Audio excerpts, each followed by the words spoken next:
So, good morning, afternoon, or evening. Today we're going to go to somewhere in Sicily.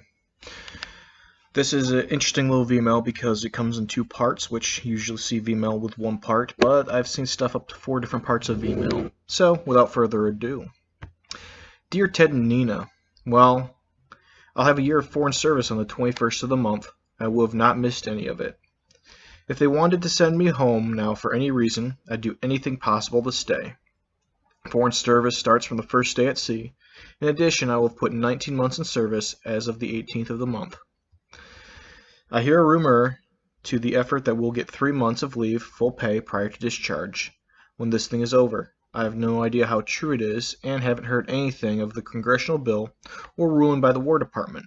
I suppose many of the boys, after looking around from their former civilian surroundings, see a hopeless unemployment situation.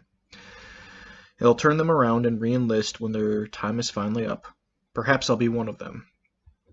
Lots of lizards in these parts. Each time I take a walk, a half-dozen or so will scurry off, and they can run. There isn't much, and it's sunny in 99 and 44/100% of the time. What little rain we get is light. Sicilian farmers use irrigation systems, as in other places I've been.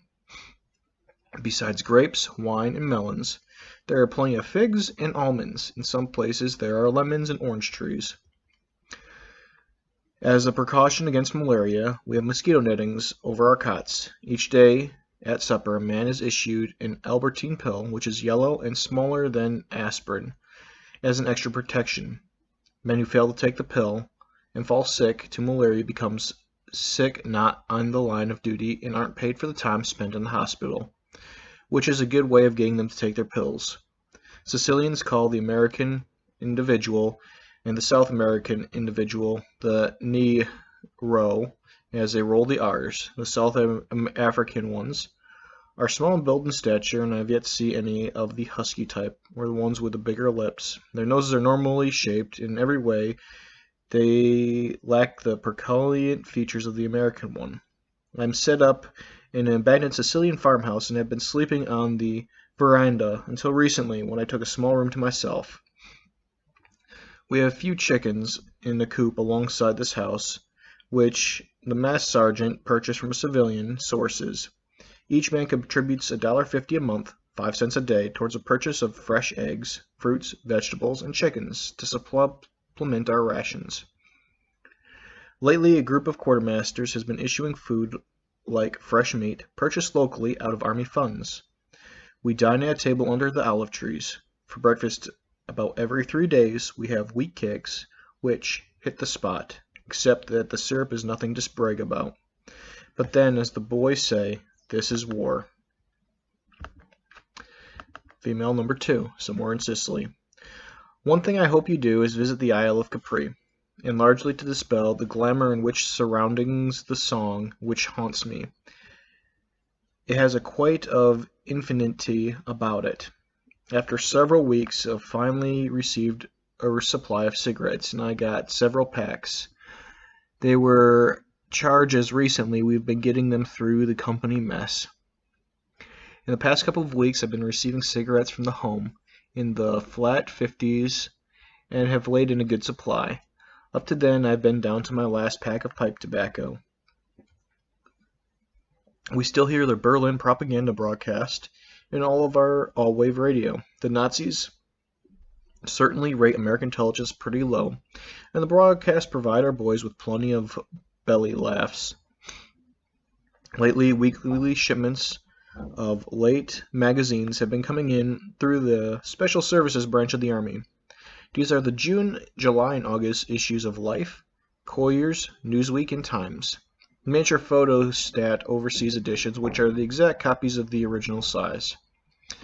Infantry Journal, Sporting News, Popular Mechanics, Reader's Digest, Flying, and Popular Photography. I don't remember if I've told you about Mount Etna, which I've seen.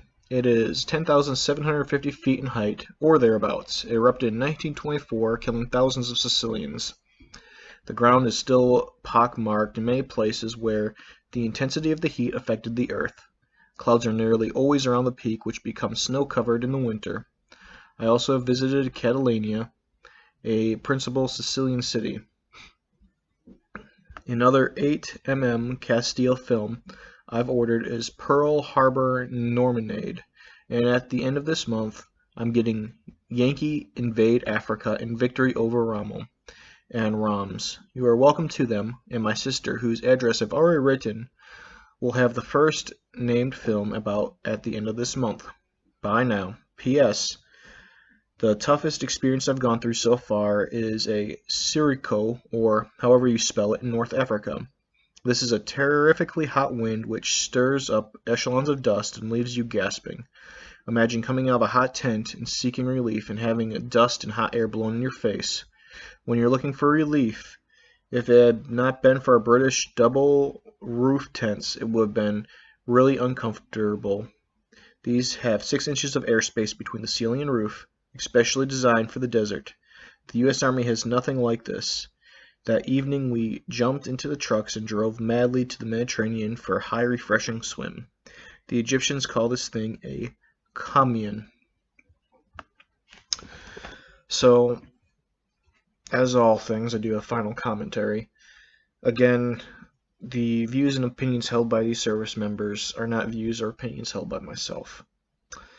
And I do still blank myself out for saying certain things because it's not right for me to say them. You can read them yourself. But I will not take out the parts of the letter because that's what was there and that was in there. Hopefully you all did enjoy this letter. Hopefully it gave you some insight on Sicily, as he had back then. From what it seems, he was an ordnance clerk in the rear echelon of the line, so it wasn't up in the main parts of the fighting. But I hope you all have a good rest of your morning, afternoon, or evening.